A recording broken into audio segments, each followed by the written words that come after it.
Assalamualaikum warahmatullahi wabarakatuh. Well, before I start this video, it's better for me to introduce myself. I am Maulida Fitria. I am a student of IAIN Batu Sangkar.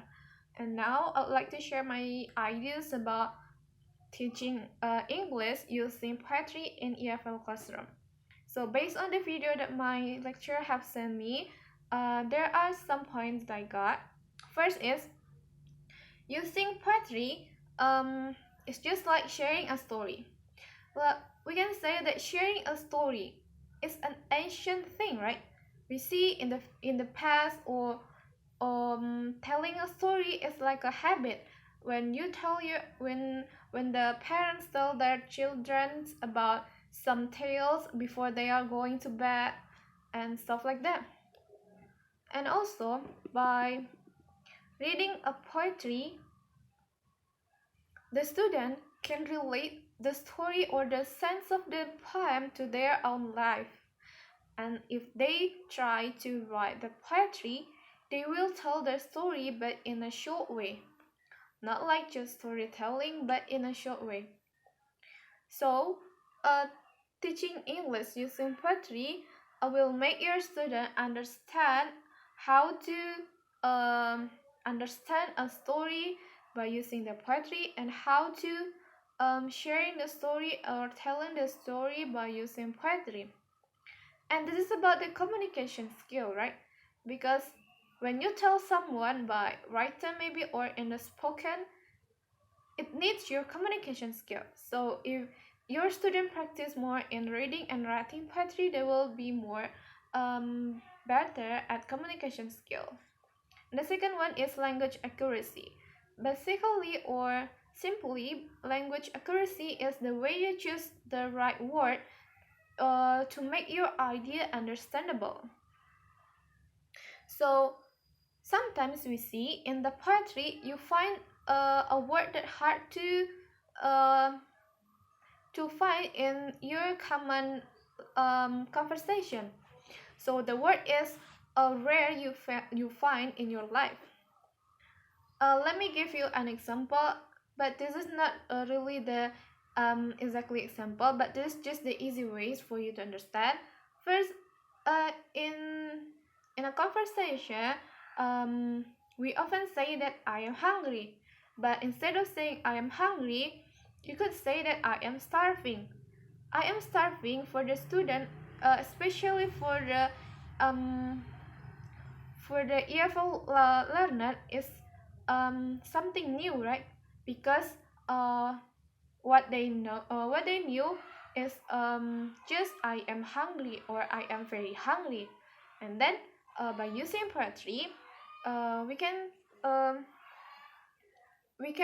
help our student learn the English in a new way, and choose the word carefully, and choose the word in an appropriately.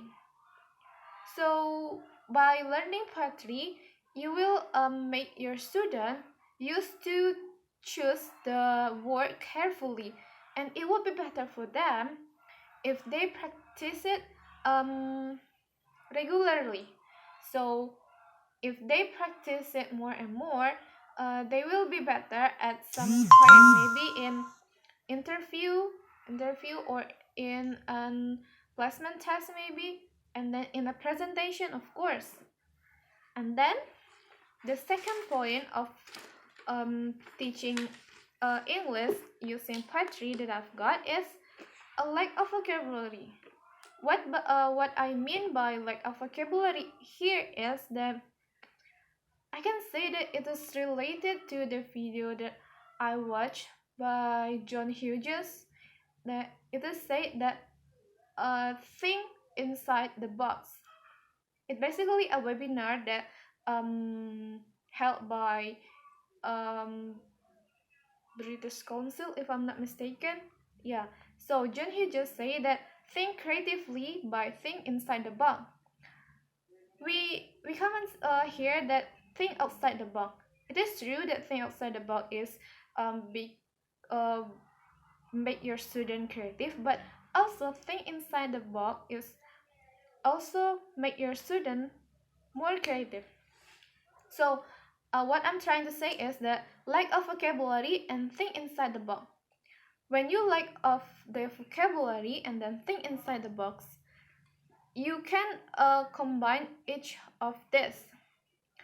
When you lack of vocabulary and then you try to recall your students' memory or your students' knowledge about the vocabulary, and then you ask them to combine that or to elaborate that, and then they will make a new ideas about the thing that they have known.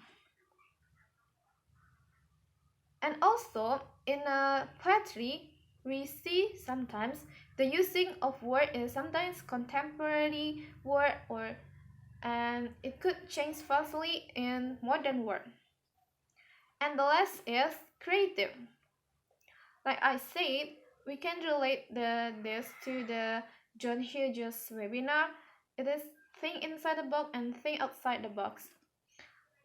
So creative is learning by process, and the process is just like an art. We see sometimes you find it hard to do, and sometimes you find your student is easiest to do, and your way to help your student is to find what is the easiest way or what is the best way for your student to learn. And by using poetry, you can make your student more interested in English. And I want to add some point, the last point or the fifth point, that learning English by poetry will make your student more aware of the sense of feeling. I mean, like when you read a poetry and then you can see the contradiction maybe or the feeling that the author gave you in their poetry. I'm interested in a poetry by I forgot, by Frost, and the title is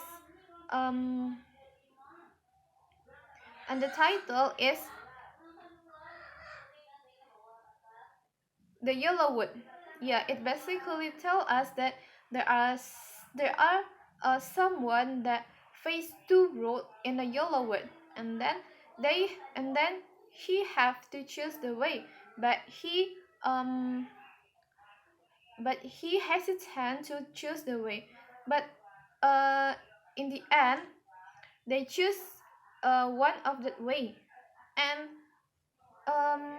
what I'm trying to say is that by learning or studying the poetry in teaching English will make your student not only learning about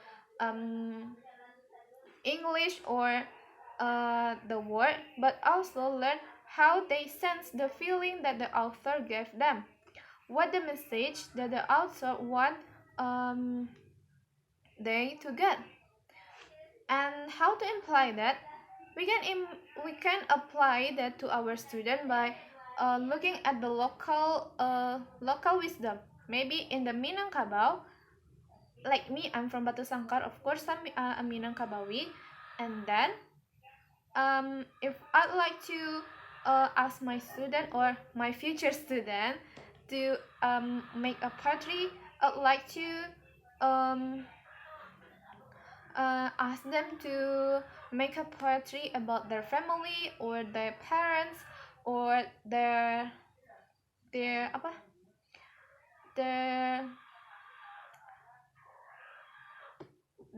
teacher or their friends and their local wisdom.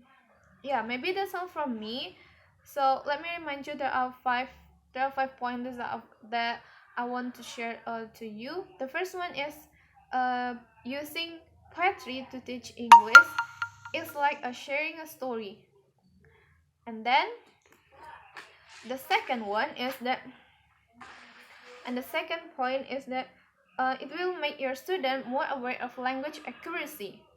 And the third is that learning poetry will make your student aware of lack of vocabulary, so they will find the vocabulary is hard to match with the other sentence in vocabulary. But that's what the relation with the fourth part is creativity. So if they lack of vocabulary, they will find a way to make the sentences match with the others, so they will be more creative.